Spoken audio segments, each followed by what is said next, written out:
धक्कादायक घटना. कौटुंबिक जुन्या वादातून कोयत्यानं सपासप वार. जाधववाडी माढा येथे कौटुंबिक जुन्या वादातून भावानं आणि पुतण्यानं मिळून सख्या भावावर केले कोयत्यानं वार. ही धक्कादायक घटना माढा तालुक्यातील जाधववाडी या गावामध्ये कौटुंबिक जुन्या वादातून महादेव जाधव यांच्यावर प्राणघातक हल्ला केला आहे. या घटनेनं सर्वत्र भीतीचं व तणावाचं वातावरण निर्माण झालंय. महादेव जाधव यांच्याच सख्या भावानं आणि पुतण्यानं मिळून कोयत्यानं आणि लोखंडी रॉडच्या सहाय्यानं हल्ला करून मोठ्या प्रमाणात महादेव जाधव यांना जखमी केलंय. महादेव जाधव हे सध्याला करकंबमधील जगताप सुपर स्पेशालिटी हॉस्पिटल इथं उपचार घेत असून टेंभुर्णी पोलिसांनी पुढील कारवाई सुरू केली आहे. आली अचानकच 10 वाजता. लाईट नव्हती. विचारलं पोरं कुठं गेले ती. आम्ही सांगितलं बाहेर गेले ती. वडील बाजूवर झोपलं होतं शेडमध्ये. तिथून आलं काय करत ना त्यांनी मारायला चालू केलं. नागनाथनं आमच्या वडिलाच्या डोक्यात गज घातला आणि अमोलनं हत्याराने वार केले आणि म्हटले की मुंडकं सोडवून टाकतो तुझं. सगळ्या एकालाही जीव कुणालाच ठेवत नाही आम्ही. कुणाला ठेवणार नाही. आई आमची सोडवायला गेली. आम्ही सोडवायला गेलो तरी आईला पण सोडवताना लागलं. तिला पण सगळं मारहाण झाली सोडवताना. आणि नंतर ना आम्ही गेलो मामालाही फोन करून बोलवून सांगितलं आम्ही असं नसं झालंय. मामाला भावांना फोन केलं. आणि आतासुद्धा भीती आहे आम्हाला की लेकरं आमची खूप घाबरली आणि आम्हाला भीती आहे की अजूनसुद्धा तुम्हाला कोणाला ठेवतच नाही असं म्हणते ती.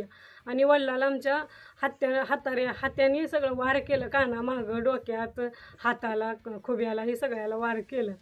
आमच्या वडील मग चक्कर येऊन खाली पडलं आणि त्यांना काही सुधारणा असं गेलं. मग ते डबल सांगा सगळं.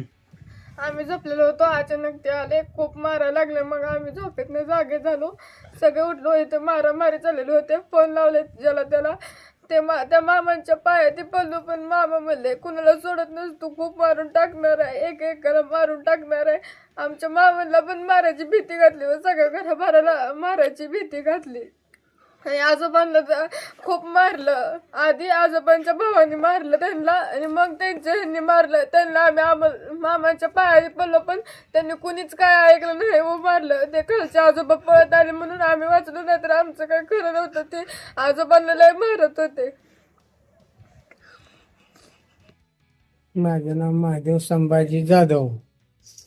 मी बाजूवर बसलेलो होतो. मग ते आले बांधकामा मग गाडी नेली. तिथनं वळून माघारी आणली. मी तिथनं उठूच तर येऊन मला गाजाचा धक्का दिला.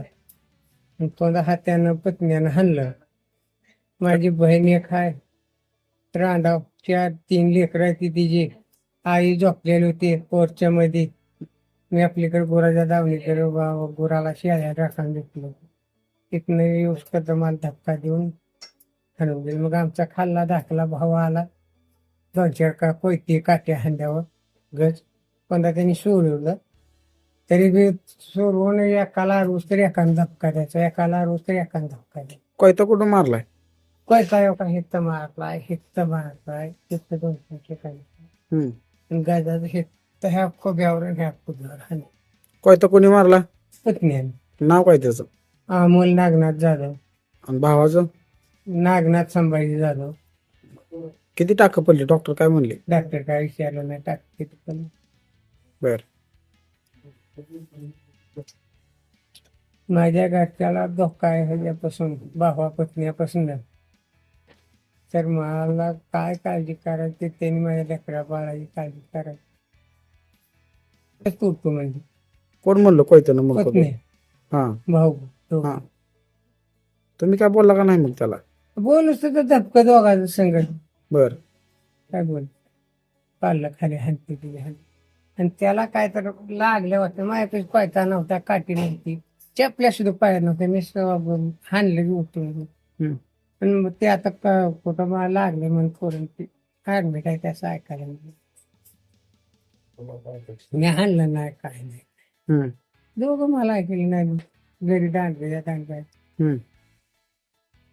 आता तुम्हाला त्याच्यावर काय कारवाई पाहिजे तुम्हाला?